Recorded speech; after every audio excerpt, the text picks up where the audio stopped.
Good evening, ladies and gentlemen. Welcome into another TC Talks podcast. I have no idea what number we're on now. We're in the high 20s. We've got 28. To be 28. Almost 28 of these things. 28 of these things. I mean, that in itself is impressive. As you can see, to 28 weeks. There you go. Oh, naughty! Nintendo 1977 straight in with a follow. Thank you very much for the follow, and welcome into TC Talks. My boy from America. Excellent. So, for your information, Nintendo, we are Thumb Culture.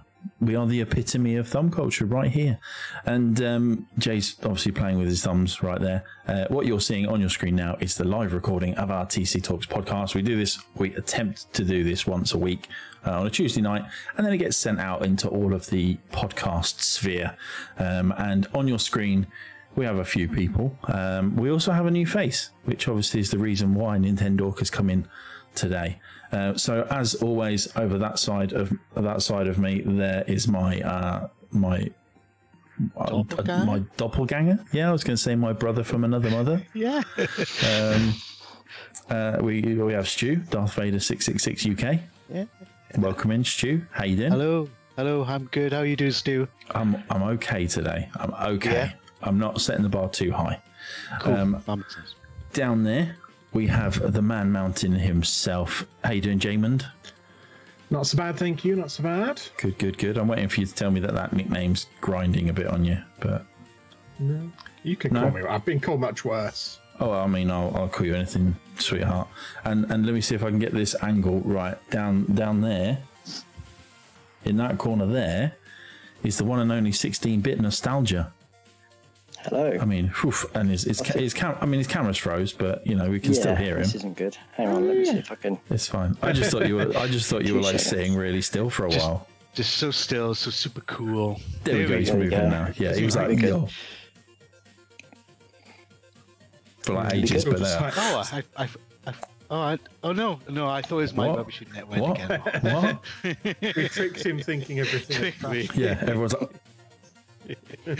Oh, not again. So, as always, welcome into the professionally recorded Thumb Culture TC Talks podcast. Today, if you've noticed the little title down below, we are talking about retro. It's only fitting that Bri comes in and we talk about retro stuff. But first, as always, we have our nice little welcome section. Welcome.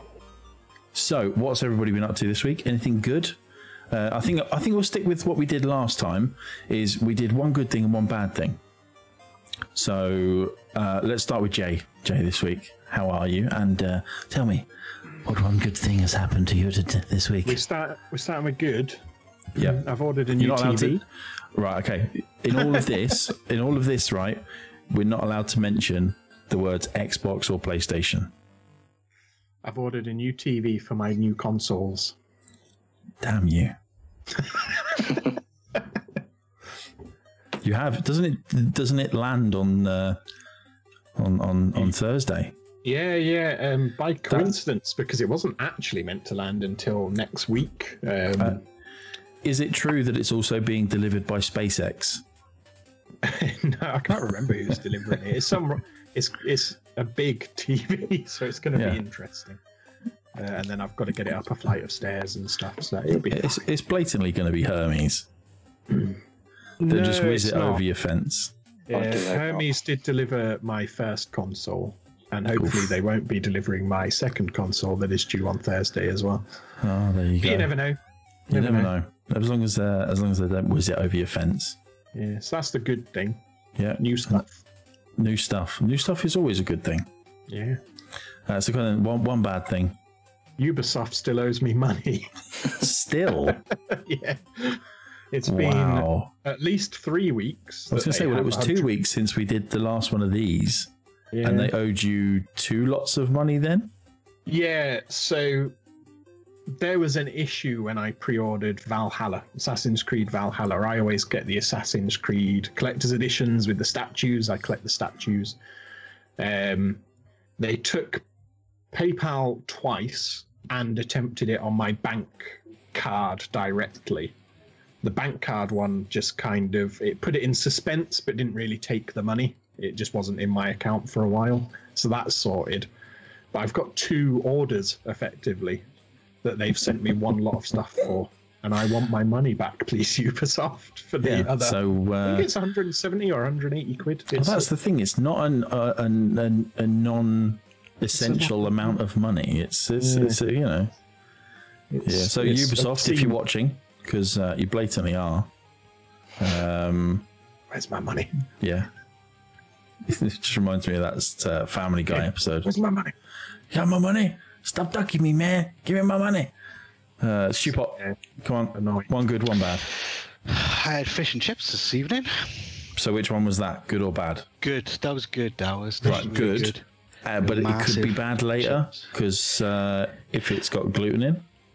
No, these are gluten-free fish and chips. They're the only one in the area, and you got a special order them half hour before you go pick them up. One of our locals does that. Yeah, it's good. Nice. Pretty good. Nice. So I can't fault that. So I should be good. You should be good. Excellent. Yes. If Stu disappears towards the end of the podcast, it's fine. Yes, we know why. He's just had a little boys' room emergency. Yeah. And then kind of so one bad thing. I got a leaky porch. You do. At the moment. You do. Have you been to the doctors? Roofer, no. Now the roofer came on the weekend. He can't do nothing, obviously, until it stops raining, and it's currently just raining. So we've got kind of like I'm sure you might know, Stu. They're like absorbent pads for babies. You mean a nappy? No, but it's like one for the bed. It's like a big one for the bed. Yeah. And we've kind of got that on the wall to absorb all the water coming in at the moment. Nice. Have you thought about expanding foam? I do have expanding foam, yeah. Maybe I could pop some of that in there, maybe. That's it. So, So I got to wait for him to come to patch the roof before I have a new roof. Excellent. Welcome into a couple of new faces into the stream as well. Colleen89, welcome in. And Dark Install. Where's my money, huh? Got enough money to buy a damn disguise? And now coming on to the Bry Monster. Bry Monster. Yeah. There will be lots of different random names thrown at you, just to forewarn you. That's fine. You get used to it. They're all loving. They're all loving. I'm used to it. It's all good. Come on, then. One good and one bad. One good and one bad.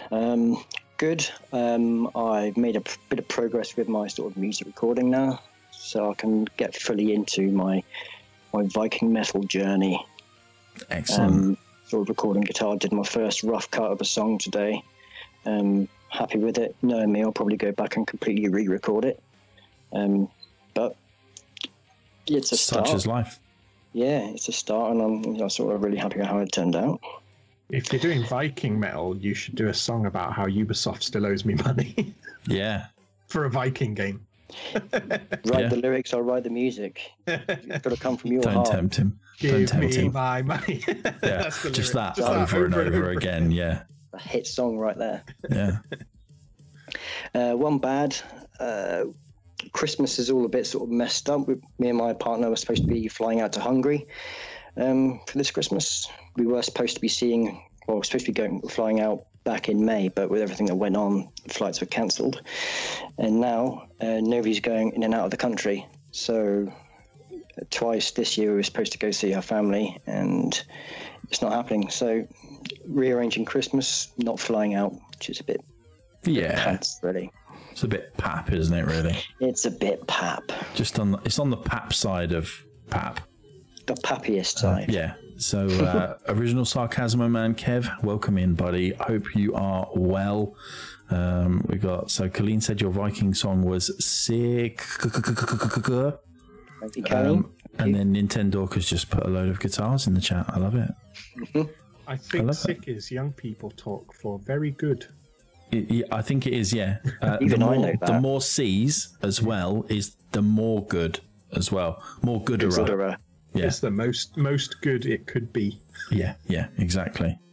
So yeah, I'm trying to think of what my one good, one bad thing is this week. I think good things is obviously new toys this week, and bad things. I worked last night and had to get the police down to where I was working to come and arrest a twat. Report your boss. Yeah. I didn't like the people I was working with, so I just phoned the police on them. But yeah, that was the bad thing. So but as actual R has dropped into the chat, I think it's only time and only fair that we give a massive shout out to. Oh, see, there we go. See, literally, cough, new website, cough. I'm literally just about to do that. Give me a break, all right? I said I'd do it, all right? I don't need you coming in, getting on my back, telling me what to do. It's not my first podcast. Number 28. Yeah, it's my number 28th of this series. But yes, we have a new look website. So if you haven't been to the Thumb Culture website before, please do. Please go and check it out and show some love to the amazing work that R has done. Obviously, Stu did a lot of work in the background, getting stuff sorted. Sounds like John Cena. You were, yeah. Can't see me. Yeah. It's an amazing looking website. We're still tweaking things to make sure that it's the best it can be, but it's phenomenal. The new logo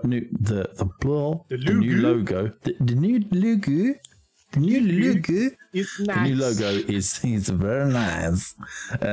Is great, and it's there slap bang in the middle of your screens.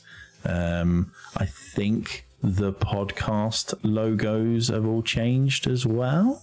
From last week onwards, yes. So any new episodes going forward will have the new logo. So last week's one was the first one. Last week's one. That's it. Backlogs. Yeah. So it's amazing. I'm massively pleased with how it's all turned out. The stream look will change slowly but surely. But yeah, it's looking fresh, I think is what the young people say. And in Wales, they call it quite lush, but quite lush. It is sick. Lush. It's girt lush.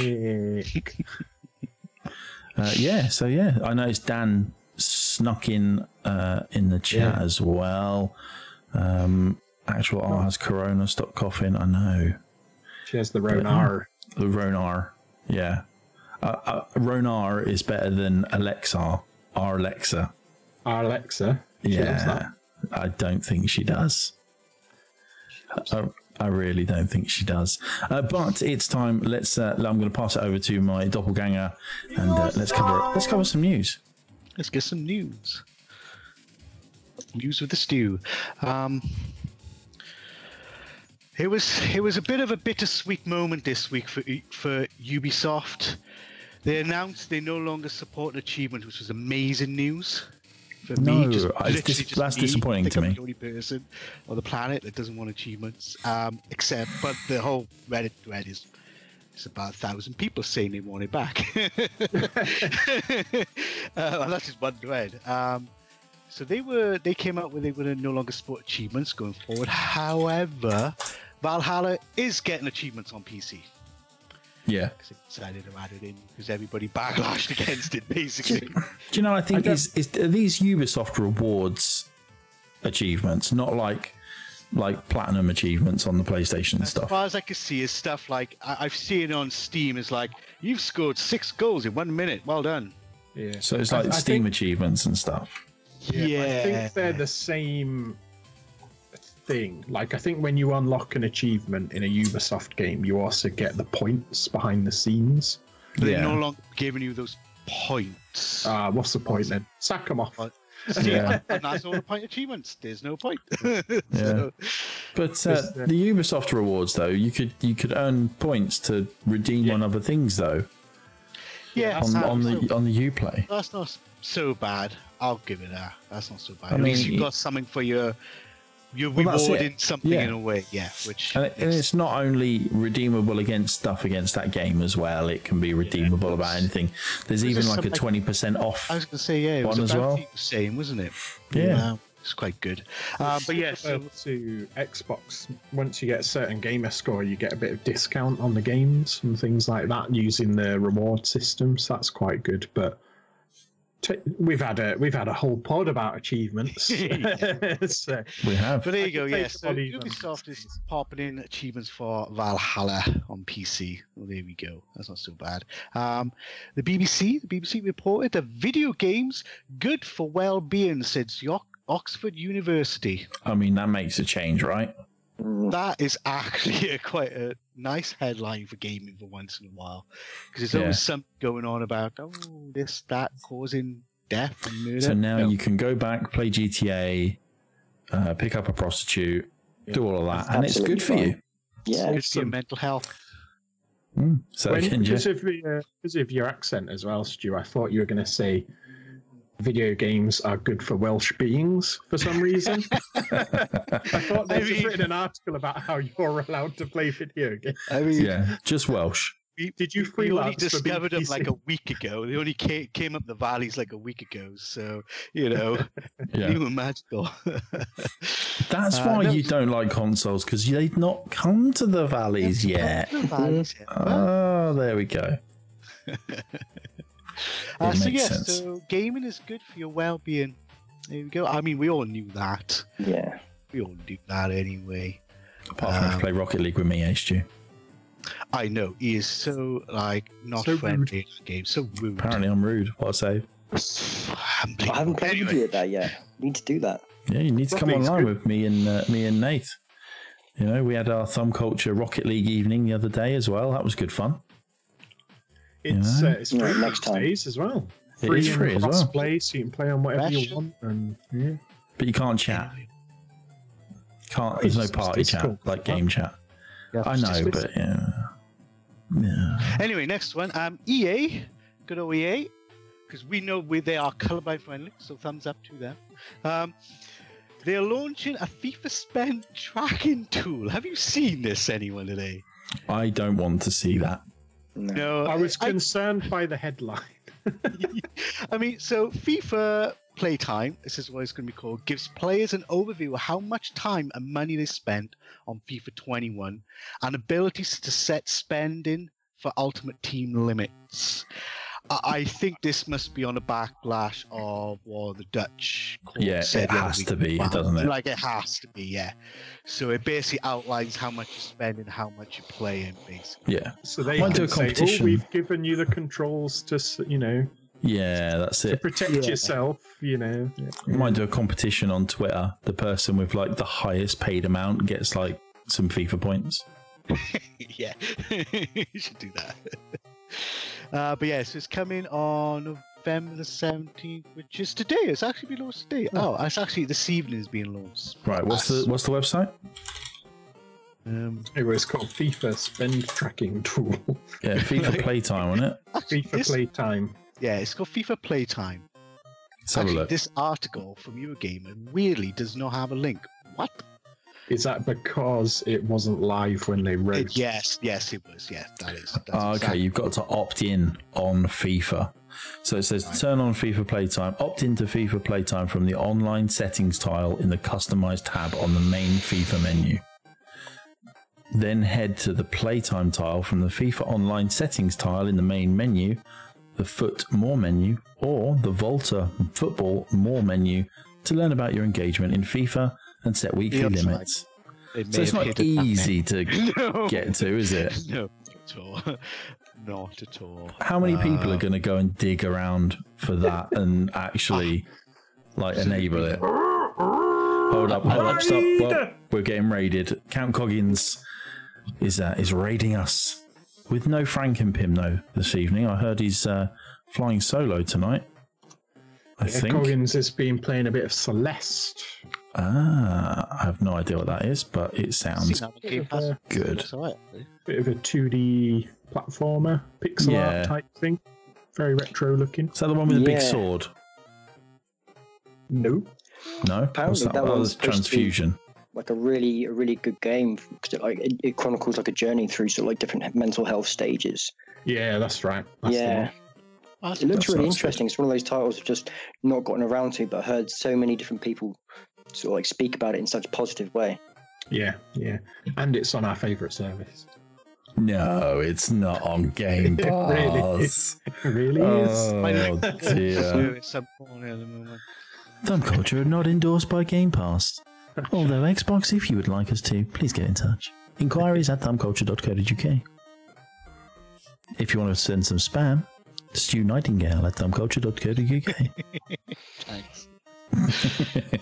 I do actually get a lot of spam from like podcast stuff trying to sell me shit. Oh, it's horrendous. It's bad. Anyway, next one.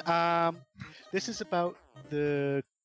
I thought the PlayStation 5 was already out. Is it already out in other? It's out, It's out for everyone. Sony doesn't deem a second-class citizen.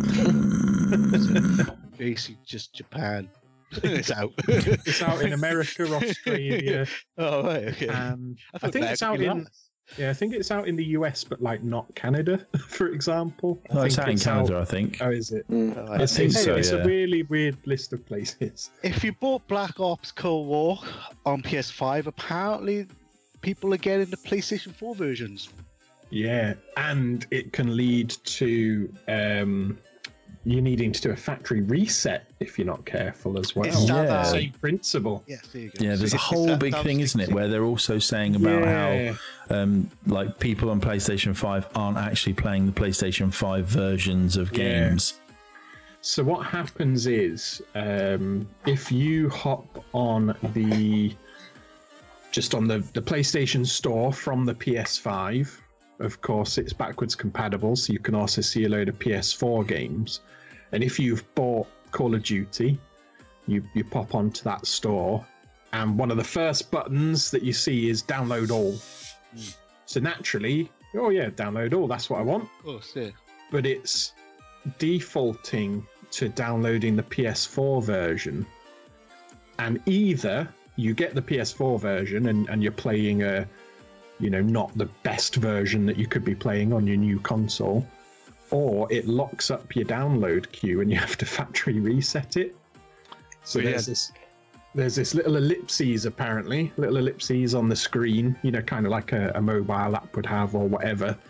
And if you hit that, you can sort of say, don't download the PS4 one. So that if you know of the bug, if anyone's listening, and you haven't got your PS5 yet, maybe don't hit the button straight away and just double check what it's going to download. Yeah, I'll make sure I don't hit that button on Thursday. Queue for download bug. That's the bug. That's right. That's the bug. Yeah, that's okay, right. Cool.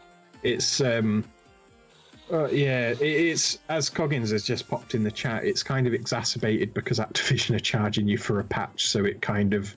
There's not just one version of Call of Duty. There's a PS4 version and a PS5 version. The same thing's happening on Xbox, but apparently because of their smart delivery, it defaults to the more modern version anyway if you've paid for that version. So it's a bit more handled by the storefront, but the same thing could happen there as well. So it's a bit of a shop oversight on the old.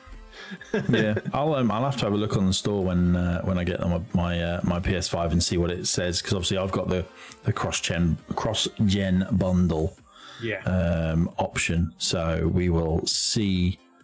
So I will see how it all looks and see if it's as straightforward as you would like to think it is. But the other thing as well is I heard that some people are they're downloading the PS5 versions of games. And like the PS4/PS5 versions of games, but still only playing the PS4 version. Apparently you have to press like options to bring up the side menu, go down to game version, and in there is like the option to make sure that you're doing the 5 version, which will either allow you to play it or prompt the patch to be downloaded. Why doesn't it just default to the better one? To the one it's supposed to be on. Yeah. You would think, wouldn't you? Well, you would think it knows what you're on. I mean, personally, I think that you shouldn't be allowed to download PS4 versions of stuff. So on the PS5, you can go into your library, and that's how you get all your different games and backwards compatibility. Yeah. I think in that library, everything should default to stuff that has a PlayStation 5 patch. I think if you want to do a backwards compatibility section, there should be a separate section for that. Yeah, you almost want to be able to default to your version. Yeah. But if you're not bothered and you'd rather maybe save a bit of space, you know, download, actively choose to get the lesser version rather than it defaulting to the lesser version. It kind of does that on the new Xbox. You can pick which version it downloads, but it will by default just download using, they called it smart delivery, but it just means you download the version that works on your machine. Yeah. I mean, there's nothing smart about that, really. That's just common sense. That's just their sort of marketing for it, and everyone took the mick. But here we are, and it's doing exactly what Microsoft said it would do. And Sony's like going, "Oh, you've pressed the wrong button because we've made it slightly more convoluted." Yeah. But one thing I have liked about Call of Duty is obviously you can download. You can just download certain parts that you want. So obviously, I've been doing the review for the game. I've just finished the campaign, so I've uninstalled the campaign on my PlayStation 4. Yeah, that is good. So it just means that, if I just want multiplayer, I can just have multiplayer. It's a lot less than on the SSD then. Yeah, well, that's it. And, and hopefully the PlayStation download speeds are decent. Yeah. Yeah, they've funnily enough been doing that more and more because Gears 5 does that as well, where you can just pick what you install. And funnily enough, the Halo collection got an update today, apparently, because that was originally, you have all the games, so it was like 120 gig, but you've got like 6 games there. But now you can actually pick which ones you want to install, whether you want just the single player, just the multiplayer, and all that. So it's good when they do that. Gives you a bit more flexibility. Well, it's like you get some people like myself. I'm predominantly not a single player gamer. Yeah. So I would generally download the multiplayer side of things for a game and not worry about the campaign. But obviously, doing a review, you have to do these things for the greater good. Yeah. But another bit of news. We might have to call this one the last one, Stu Pop. Yeah, I was going to say it's the last one. I feel like it went under the radar for a moment. Take-Two are buying out Codemasters. It didn't go under the radar. No. I feel like it went a bit under the radar. It went under the radar for people that don't care about stuff like that guy down there. Yeah, well, I was obviously aware of it for a moment, and then it just disappeared. But anyway, it's going to be set to complete early next year anyway. Yeah, $700 and something million pounds though, which that seems a lot. Yeah, it's quite a lot, but I'm intrigued by that. Obviously, I know that Bri is a big racer and a big fan of Cody's as well as I am. And obviously, with Take-Two comes 2K, which obviously, if people know anything about how the 2K franchises have gone, especially with NBA, there is a massive pay-to-win sort of focus, especially on the latest one, 2K. 20 was obviously really bad for gambling. It was literally a gambler.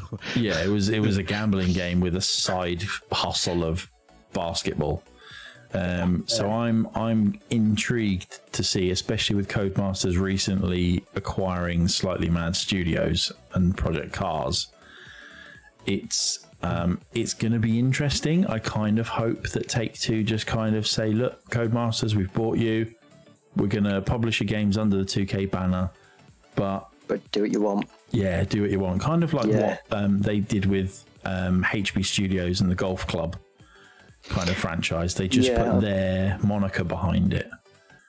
I mean, to be fair, what Codemasters are doing with Dirt, with like you got your Dirt 5 recently, plus the more sim style Dirt with 2.0.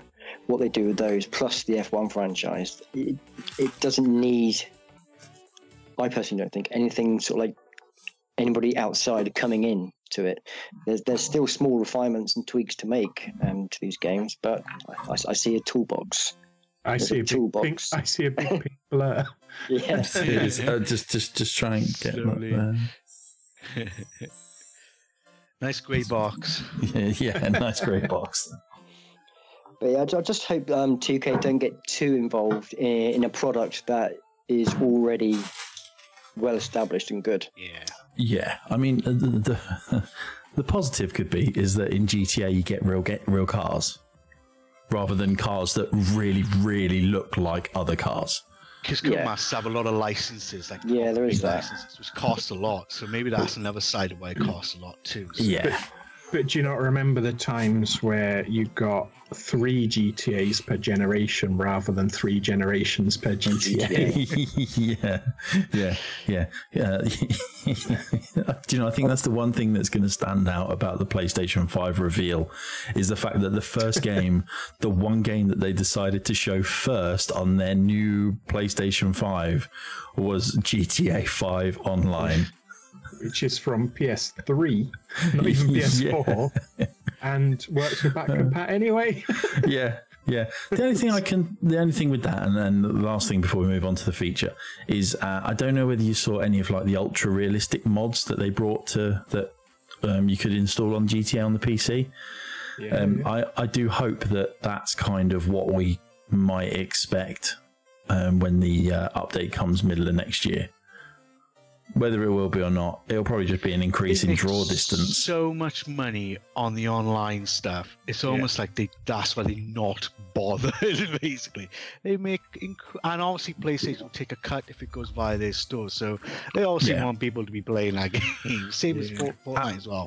At the end of the day, I think if you haven't completed the GTA story by now, you're not going to. Yeah. You know, that's the truth. It's the hard truth, unfortunately. But I think it's time we move on to our feature.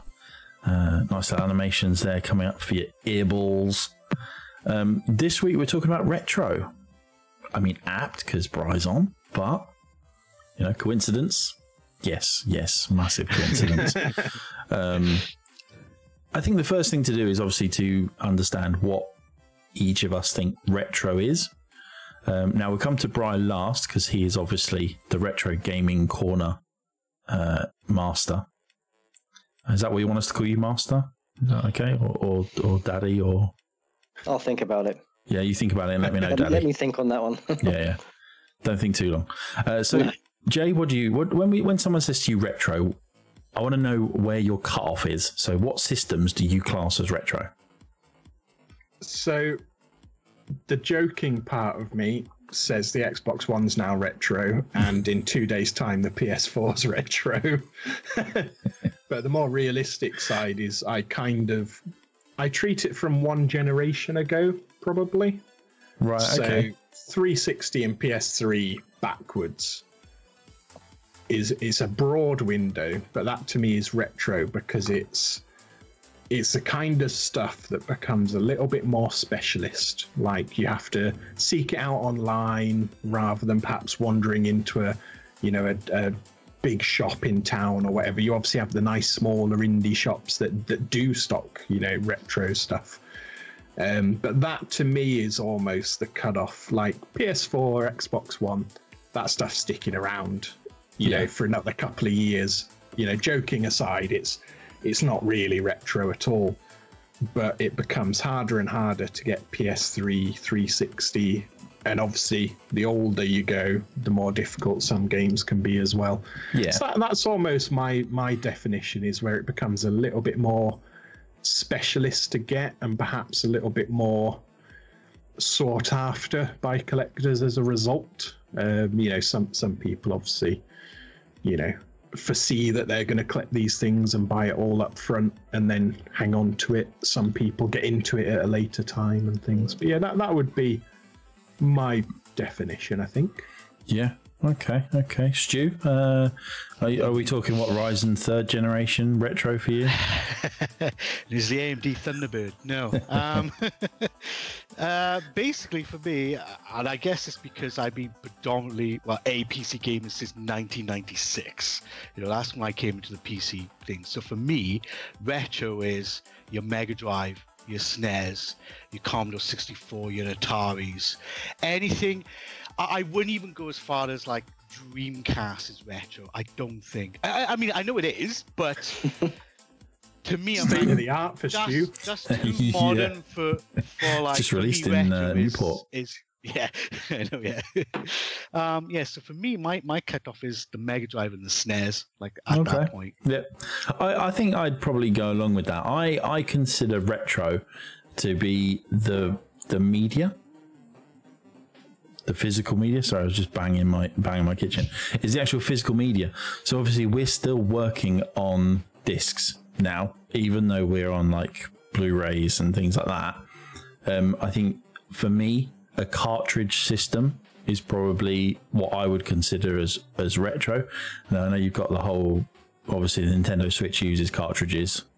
And it always has done. I think with that kind of side of things, you're looking more towards like the Game Boy Advanced. That's what I consider to be like a retro system. So yeah, like you say, Stu, Mega Drive, SNES, Master System, all of that kind of stuff is what I would class as a retro system. So not PS1. No, I wouldn't class the PS1 as a retro system because it's still using its compact disc. Nobody listens to compact disc anymore. Well, I know, but we use it. It's a retro medium, isn't it? Does anybody listens to discs anymore? No, but like in terms of physical, this is still a disc, isn't it? No, I know what you mean. Shut up, Stu. Right? Stay in the corner and my shut up. retro is 2010 when PC had no disc. We all seen. Oh gosh, don't think about that. Yeah, so there you go. See, Colleen in the chat has put, no, it's not retro PS1. It is retro for newer gamers. Yeah, but we're not talking about newer gamers. We're talking about us. I can't, bloody hell, the PlayStation 4 is retro for gamers that are born in like 15 years. Yeah, it will be in 15 years. That's what I mean. So, but let's hear from the authority himself. I wouldn't go that far. Tell us, oh mighty master of the retroness. Wizard. It's all a bit subjective, really, isn't it? I think, listen, down to the individual. But I'm going to side a little bit more with Jay in saying it's more of a generational thing. Podcast is over. Nobody sides with Jay. It's the rules. It's definitely more of a generational and sort of age thing. If we was to go back to, let's say, 2010, and the PS3, Xbox 360 are mid-cycle, careful there, Stu. Yeah. You okay? Right. I'm all right.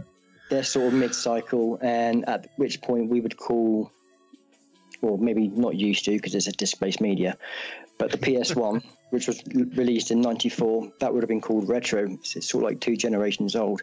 Now we're 2 generations on from the PS3. Now I would say the PS2 is definitely retro, and the PS3 and Xbox 360 early days are starting to creep in. And that's sort of like time goes on. I think the generational age gap is getting a little bit wider. Yeah. Because there's a bigger gap between console releases now than what there used to be. For example, between let's say the Master System in the UK released in 1988 or 87. The Mega Drive came 4 years later. Yeah. And now we're getting 7 years between our generations of getting more out of the consoles we're getting. So that gap is growing. So I'm going to go from definitely PS2, Dreamcast, original Xbox, backwards. Okay, yeah, interesting. I mean, you're wrong, but it's okay. Well, no, I can see what you're saying. And somebody did bring according up an to interesting point the other day, though. I was reading a tweet, and one guy said, anything with a start button on the controller. Yeah, we don't have them anymore. We have a burger and honk, don't we, Jay? We do. We have burger, honk. We do have a honk button now. What was PS3? That still had back. That was start and select. Yeah, start and select. Sorry, yeah. And 360 was back and start, but then it was the 2 after that where it was the burger button and the honk button, and there's little squares on the Xbox, which I call the options button. Yeah.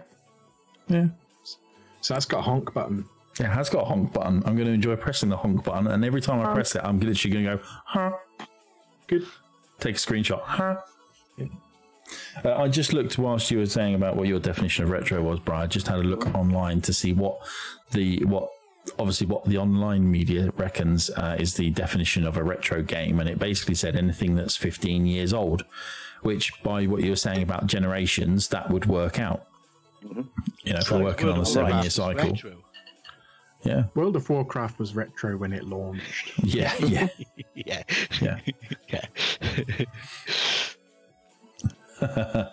Coggins has come in with the exact definition of retro is imitative of a style of fashion from the recent past. So there we go. We're all wrong. I'd say 15 years is pretty recent. Yeah. I mean, I can't remember like 5 years ago. So I can't remember before March. It's all a blur. I think that's true, actually. So let's catch up on a little bit of chat. Colleen said, "Be careful, Brian." I think that was in reference to the PS1, the everything. I think Millennial Bug feels old as balls. Yeah.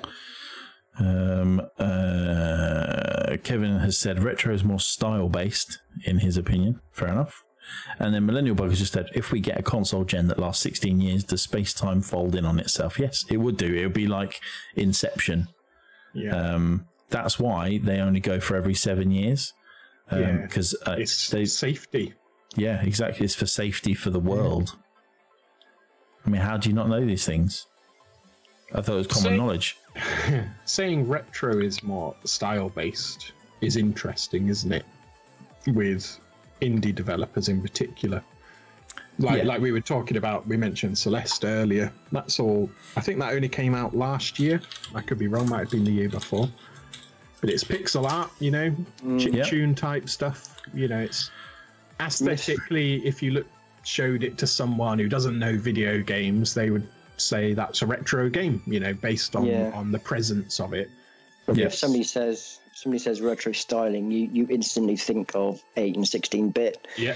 You don't think of the very early sort of like 3D polygons. Yeah. You immediately think of the 2D. Yeah. Pixels. Yeah. I mean, for me, at a stretch, I'd probably think of, the clunky 3D models like Mario 64 and the very first Ridge Racer. The really blocky, blurry type graphics back then.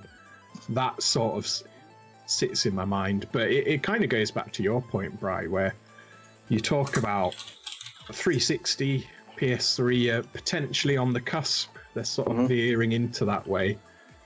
But interestingly, a lot of those games are still pretty modern.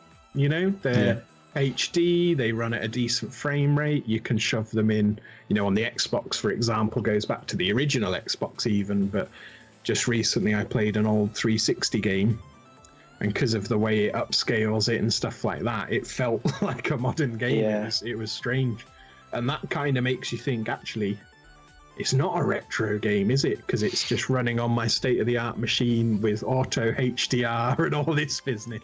Well, this is why I say it's subjective, because that 10-year-old in 2006 playing Motorstorm or Ridge Racer 7 for the first time on their brand new PS3 is now 24 years old. And to be 24. Tell me about it. And they have all these wonderful memories of playing their first ever PS3. You got the likes of me with that Acorn Electron and PS3. God, that was expensive, wasn't it? Yeah. Oh, it was. Thankfully, I didn't pay for mine.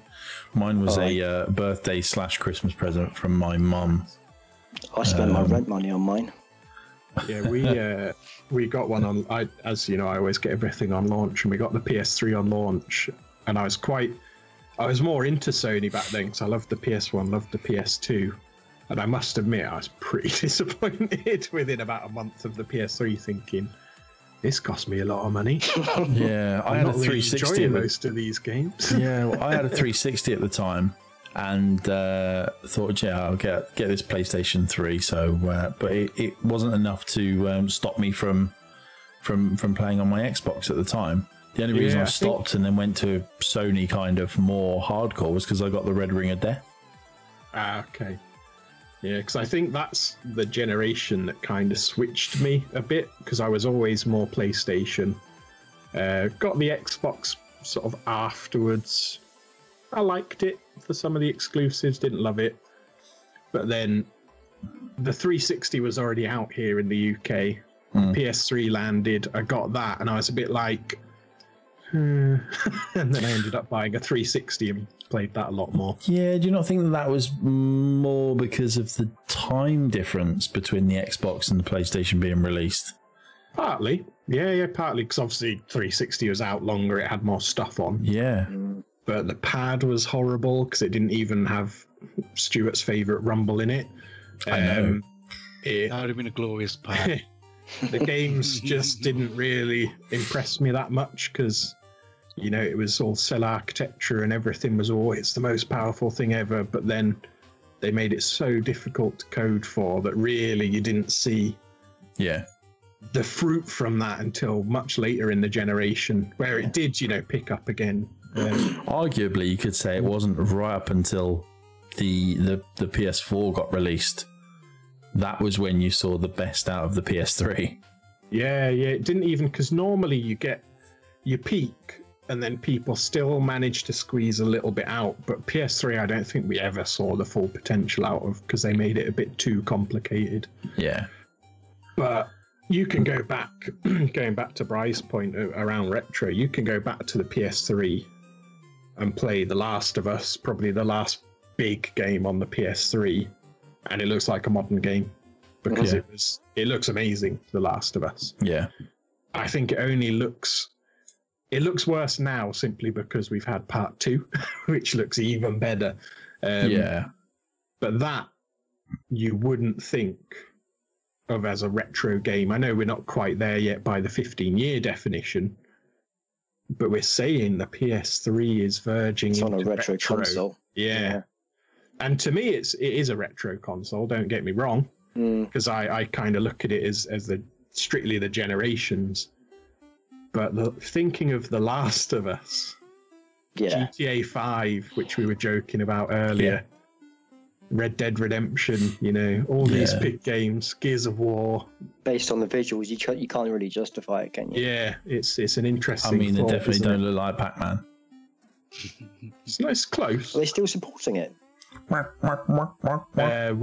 PS3? Yeah, because I know in Japan they were still supporting the PS2 up until 2018. Yeah, the PS3 I think went a bit quicker, but I'm not sure why.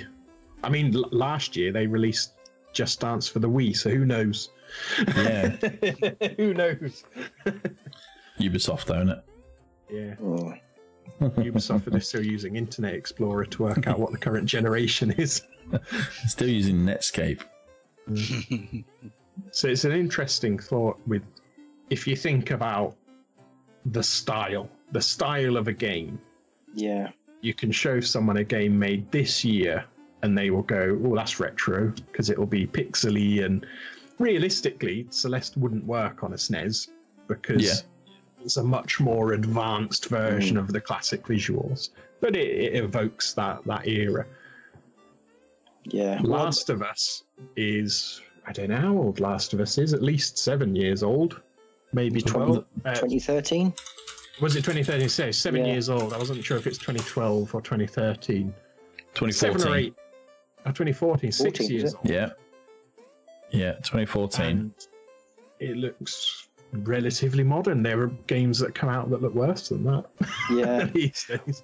If I was to have a post, you know, my Twitter is all retro, I'd be comfortable putting PS2 on there. I wouldn't be comfortable putting PS3 on there, basically.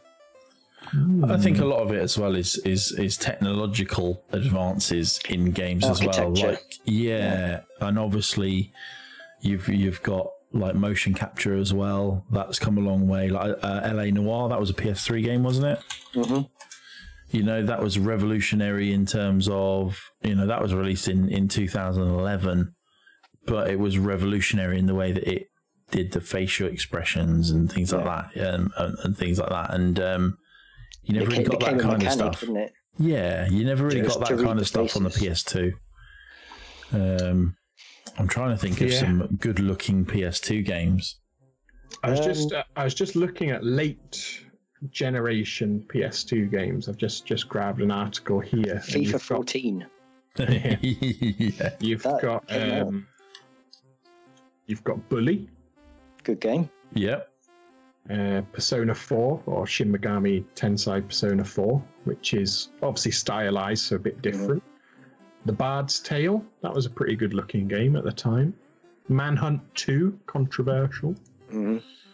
I seem to remember that also hit the Wii.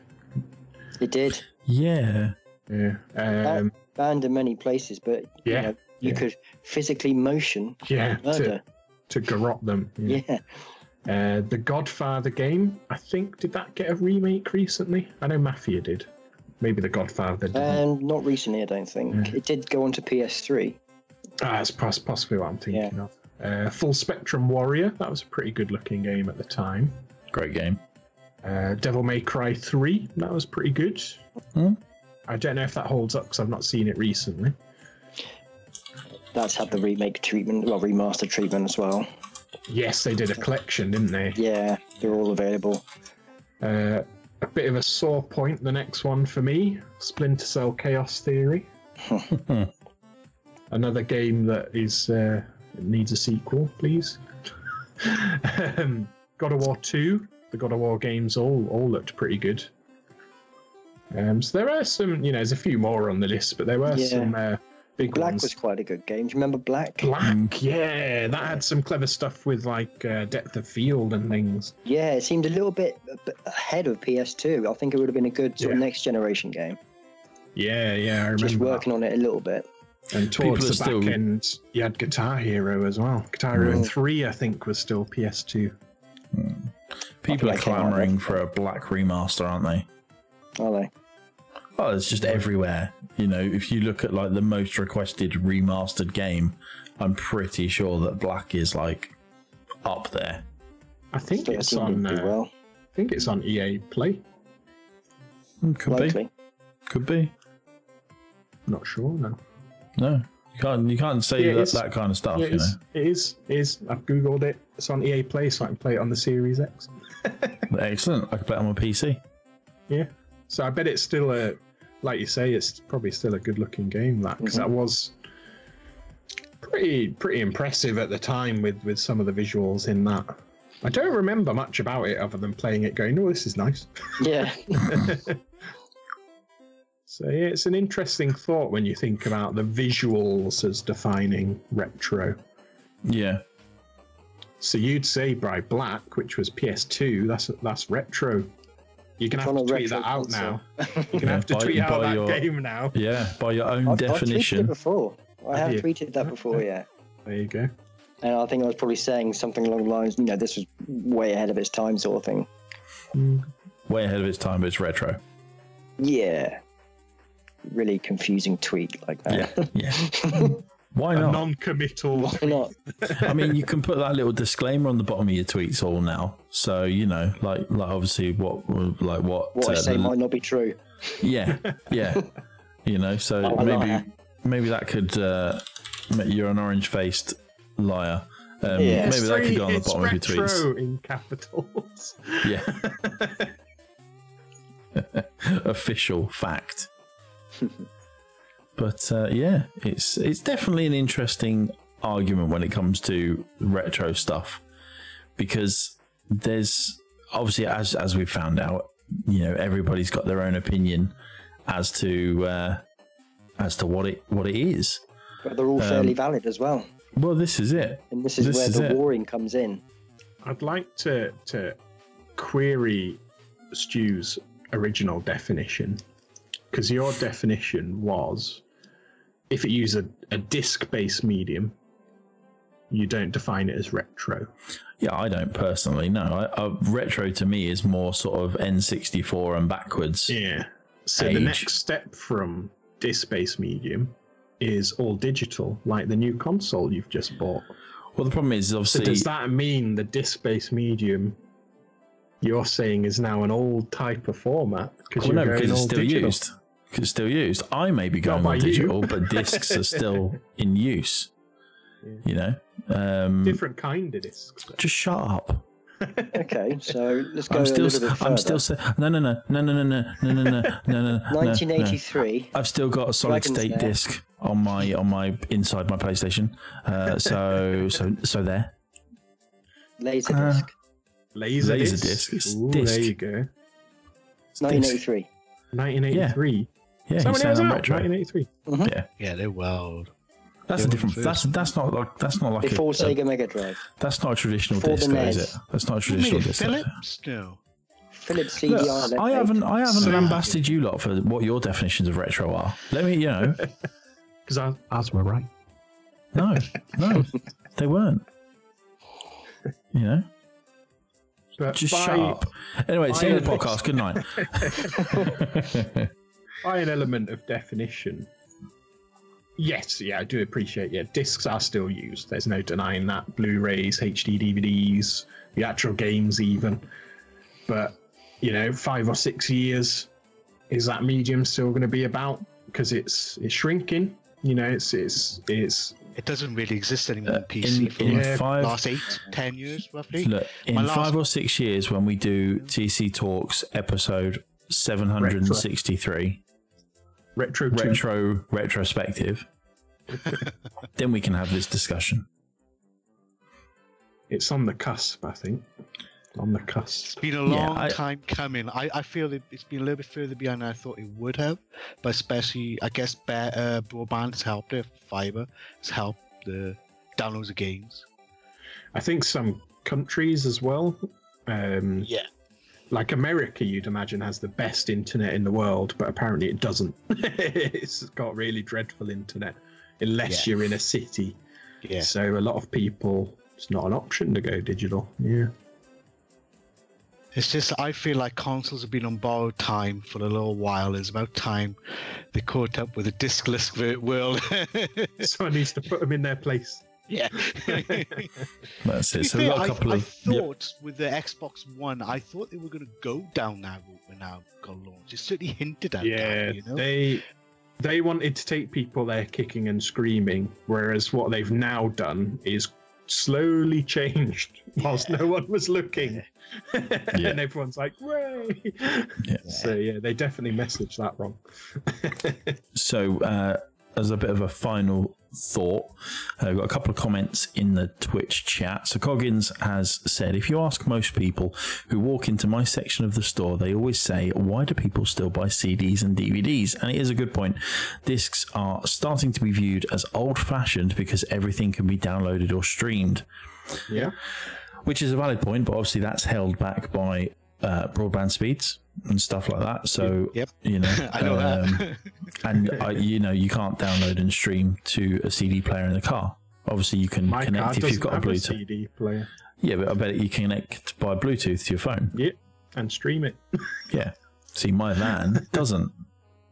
Additional to that, you got people like me who like something tangible for their money. Yeah. And I like to have my collection displayed on my shelf, and I would rather take a disc-based game over a digital any day of the week. I like to have that to hold, and if I don't want it, I can then go and resell it. Yeah. And that is a huge downside I've had with PC gaming. If I bought a game, I know Steam recently, if you buy it via Steam, you can't get a refund if you don't pay no more than 2 hours. But if I bought a game I no longer want, I'll say from CD Keys, well, I've just spent 30 quid. Oh, well, I can't get it back. And that is a huge negative. But the thing is that with me, I've had it beat out of me almost the last so many years. I've just kind of given it and gone, well, I guess that's my fate. So at least there's still an option for people with physical media. Yeah. Then Kevin in the chat said, are we in danger of losing a lot of second-hand shops by going digital? I think there will always be there will always be second-hand and specialist shops, because you can still, go and get vinyls and books even, and we've got e-readers and MP3s, haven't we? So, and Spotify and whatever else. So it's on the horizon, but it's a very, very distant horizon, I think. Yeah, I might say the demand may increase, because as physical media is phased out, there's going to be collectors that are wanting to get their hands on what they can't get anymore. That's not being produced any longer. So there may be an increase of the second-hand market where, you know, you can get these things that you can no longer obtain. Yeah. It could go two ways. Yeah, and I think we're also deeper into a generation of wanting to get our, you know, people's kids into it. Like, you know, we've even talked about that in our Discord, people trying to get their kids into gaming because their parents got them into gaming, and it's now getting to that second, third generation of people gaming. And that means you go, let me show you what I used to play. And that is your PS2s rather than your SNESes, and it's your, you know, your Xbox or your 360s rather than your Mega Drives, isn't it? Because it's kind of that cycle. Go give your 7-year-old nephew Ninja Gaiden on the NES. Good luck, mate. Trial by fire. Exactly. Complete that on your PS5. And then Budget Nostalgia's joined the chat. Said hope hey all, hope everyone's doing well. Anyone pick up the new consoles? And then he's agreed with you, Bri, say they're all about the tangible stuff. And then Kalina's just that's it. And then Kalina's also kind of agreed and said not a fan of digital games. The same, you know, I'm the same with books. Hard copies only, please. See, there's a method to my madness of going down the digital route. I mean, I don't buy games very often, purely because of what we do here. I don't remember the last game I actually bought. Valhalla. But yeah. Do you know what? There's an example of Valhalla on PS4 and Xbox. You can pick up for £30 at the moment. On PC, the cheapest place is £48. Yep. PC Master Race. It's like, wait, I am not paying that. Yeah, and that's why I'm still kind of in this weird limbo. I would just rather spend the least amount of money, whether that's digital or physical. I mean, I obviously Epic game Store. share, so what they do. Yeah. And this will be probably something similar that Sony and Microsoft you may see selling games. It's locked to one store. Yeah, you're right. That's also your downside. Yeah, that's it. Colleen apparently doesn't buy games anymore. She borrows them from you, Bri. Oh, yes. I need my God of War back. Hurry up and finish it. And Budget Nostalgia, thank you for dropping the follow to us. To answer Budget Nostalgia, better not be gone. Both of them. Yeah, Jay has got both of the new consoles. I have the white console. Stu has no consoles. I have a Switch. When was the last time you switched it on? It's a handheld. No. 6, 8 weeks now, about 2 months. Yeah. It's gathering dust on my desk, but mine's safely stored in the cupboard next to my many copies of MotoGP. I do dust it every week, you know, that's something. It's a shame. I mean, we were all about Animal Crossing at the start of lockdown. That went downhill quite fast, didn't it? Dear. Yeah, this was before your time, bro. Yeah, I'm glad because I might have reconsidered. Switch, I only have digital games for it, so I can't even trade them in. I can't do nothing. There you go. Yeah, that's the thing. I think that's like say I'm more whatever the cheapest option is. So I've got a mixture of digital and physical on the Switch as well. If there's a sale, I'll get something digital. It was I think that's it, isn't it? They were the cheapest at the time. So, yeah. You know, But yeah, there we go. So as we come to a close of the TC Talks episode 28 retro podcast, all that's left to say really is don't forget to, if you're listening to this on your podcasting app, thank you for listening. We'd love to know what you think as well if you're listening to this, what your ideas of retro are. So come and seek us out on Twitter. We are thumb_culture. If you're in the chat on Twitch, please come and join the Thumb Culture Hangout. It is the place to be. And where you get to talk to all of these guys on a regular basis, and then, you know, see Stu just completely dismiss anything that we'd say about consoles. Pretty much, yeah. What was the latest one about consoles that potatoes? Yeah, that was the one. Yeah, potatoes. Anyway, if you can send me some screenshots of that RTX and ray tracing on your PC, that'd be great. I will. Yeah. What I do, I got a printer over there. I'll print some stuff off. I know. I haven't used it in about, I don't know, a year, but I have one. I think it's ink in it. I hope it is. I'll print it off. I'll stick it on the side of my case. Pretend there's something in. Yeah, I love it. But yeah, please come and join us. The Discord is great. It's busy. There's a lot of different personalities in there, and generally you can find us all talking about games, which is always good. And food. Food and games is always gluten-free positive. Oreos coming in January. I know you are looking forward to those gluten-free Oreos. I'd be refreshing the Oreo pages. 21st of January. No, come on, Oreos. yeah. I'm gonna be the same as you when you talk about gluten-free stuff as you are when we talk about console stuff. Like kryptonite, isn't it? Yeah, I mean, my wife has to have gluten-free food, so I showed her rather excitingly the article you posted, Stu, about gluten-free Oreos, and her first words were, "But they taste crap." Yeah. Oh well. Yeah. It's like sugar-free stuff. Never tastes good. Some of it's all right, yeah, but generally. Zero Monsters are all right, you know. Yeah, but you see, I prefer the full sugar ones. But anyway, we divulge. We come to the end of our TC Talks podcast now, and thank you once again. Tab. That's retro. Come on, Tab. Remember Tab? Tab clear. Mm-hmm. Yeah, that's retro. Here we go. Now he wakes up. I know. It's because Tab's a key on a PC. So That's it. Yeah. Just reminded him. Yeah, remember that? Remember that print screen? Yeah. But no, thank you very much for joining us. All the people in the chat on Twitch, thank you very much for joining us and keeping us entertained this evening.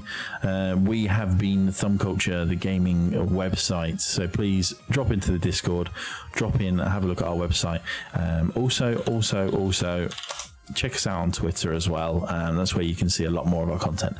But all that's left for me to say is thank you for spending this evening with us.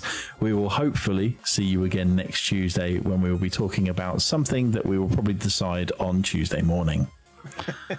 Pretty much. I mean, Tuesday by like 3 o'clock, we've got it nailed down, usually. Just as we're about to hit live. Yeah, just as we're about to hit live, it's fine. I mean, who knows? But anyway, take it easy, take care, and it's goodbye from me. Bye. Bye. Later.